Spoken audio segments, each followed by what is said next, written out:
Guillaume. Alors c'est le hasard des agendas, mais vous vous retrouvez juste en face de la directrice régionale de la SNCF en Bretagne. Oui. Mais ça tombe très bien, du coup vous avez sans doute des choses à dire sur l'empreinte carbone normalement. C'est une bonne nouvelle, la LGV c'est une très bonne nouvelle. Dans la pointe Bretagne d'où nous parlons, évidemment ça nous rapproche de Paris. Donc et finalement, sans parler véritablement d'empreinte carbone, le TGV reste une façon de s'émanciper des énergies fossiles.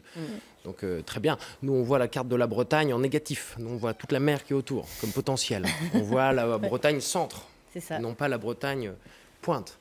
Et donc on essaie de faire rayonner à partir de cette pointe Bretagne des voiliers qui forment véritablement un petit hub aujourd'hui.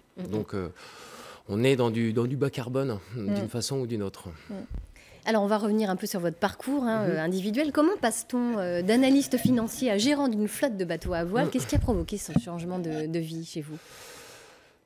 C'est probablement la conviction que c'est en faisant véritablement des choses qu'on peut changer un peu le monde. Alors face à une apparente impossibilité, l'expérimentation, où est l'innovation finalement On avance dans un monde d'incertitude et on ne saura véritablement si les choses sont possibles ou non qu'en les faisant. On peut en discuter pendant des heures, c'est qu'en les faisant qu'on sait véritablement s'il y a une viabilité derrière tout ça.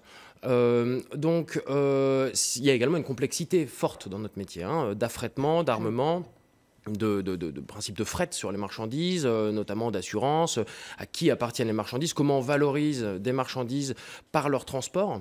C'est-à-dire qu'aujourd'hui, donc on est fiers d'annoncer le lancement d'un nouveau label qui s'appelle Anemos, qui est un label de transport à la voile, Anemos du nom de l'ancien dieu grec des vents portants.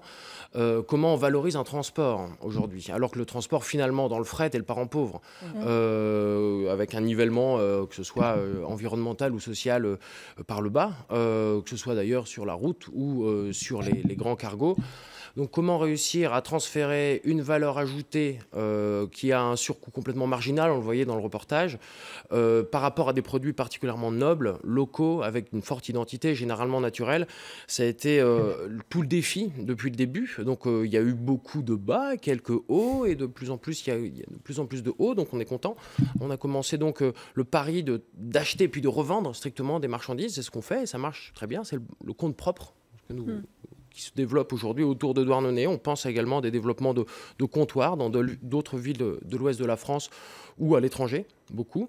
On est en train d'ouvrir de nouvelles routes. On pense à l'Afrique de l'Ouest actuellement, sur la route des épices, à nouveau les Antilles. Et on lie en cabotage européen le Portugal, grosso modo, à la Scandinavie. Aujourd'hui, il y a une flotte de 5 à 6 navires disponibles qui nous permettent d'avoir une sorte de permanence, une souplesse, une capacité à rendre ces services de façon très concrète. On a de plus en plus de chargeurs, donc Saveur et Nature, un très beau chocolatier de Vendée, les Biocop par exemple. On transporte de la spiruline aussi, de Douarnenez. Je salue la Kératrie et notre ami Vincent. On exporte sa spiruline par exemple en Angleterre. Et à partir de ce premier étage de fusée, de voiliers existants, fondamentalement inspiré du patrimoine maritime, on envisage maintenant un levier pour aller construire un voilier cargo, c'est comme ça qu'on l'appelle, qui sera plus grand, qui sera efficace, qui permettra de réduire marginalement ses coûts de fret et qui permettra véritablement une courroie de transmission vers quelque chose qui nous semble réaliste pour faire face à la transition énergétique, aux nécessaires besoins qu'on a sans me parler de réchauffement climatique, parlons de raréfaction des énergies fossiles, tout simplement. Est-ce que c'est rentable? C'est la question un peu... Aujourd'hui, on est 7 au bureau. Aujourd'hui, on est entrepositaire agréé. Les affaires maritimes viennent de publier au journal officiel début mai un décret permettant d'ouvrir la réglementation sur le transport à la voile, parce que c'est un peu complexe. On fait du cargo sur des bateaux plus ou moins assimilés Plaisance pour certains, sous pavillon français. Donc aujourd'hui, ça s'est ouvert. On a des stocks qui fondent assez vite sur nos marchandises en propre. Par exemple, le vin de Porto dans les Biocop du Grand Ouest sera transporté à la voile. Par exemple, on trouvera des pures origines République dominicaine en cacao bio, en chocolat bio dans les Biocop de France. Donc c'est assez intéressant. Un des plus bel importateur, je pense, de vin de Porto d'Angleterre nous a fait confiance depuis Porto jusqu'à Plymouth. Donc c'est intéressant. On a beaucoup de pistes. Donc je pense que là, la route des épices, c'est également avec une très belle entreprise bretonne. Donc aujourd'hui, on est aussi, comme tout entrepreneur, entre l'euphorie et l'angoisse. Hein. On se prépare au pire et on espère le meilleur. Donc dire que c'est rentable aujourd'hui, oui, on l'espère. Les gens dans l'équipe sont extrêmement soudés, motivés, donc ça c'est important.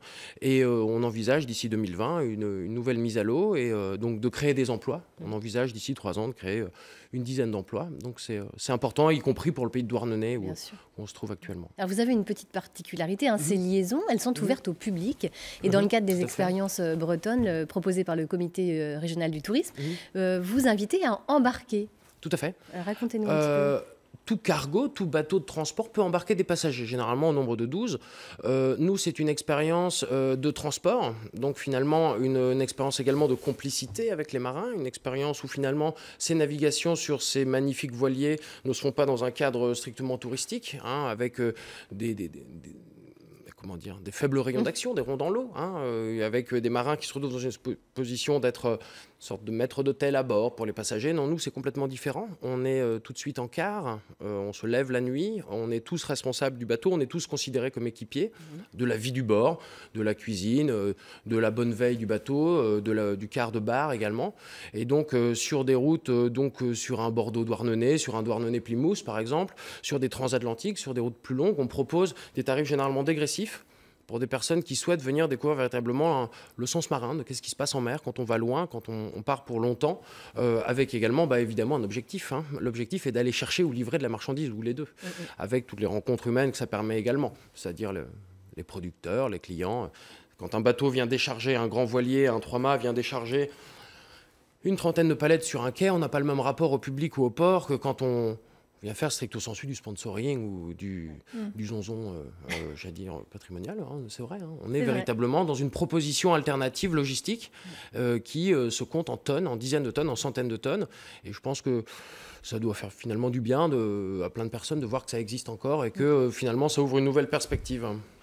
Bah écoutez, merci beaucoup Guillaume Legrand. Ça va donc de 2 jours à plus de 5 jours hein, pour ces petits périples, ces petites escales. Pour une cinquantaine de jours de Sao Tomé à Marseille cet hiver, si vous sentez Voilà, l'invitation est lancée. Et on retrouve toutes les informations hein, donc sur cette expérience bretonne sur le site transportalavoile.bzh. TOWT. Voilà. Et aussi également, évidemment, le site TOWT. Évidemment. Merci beaucoup. Merci à vous. Je vous voyais intéressé par cette...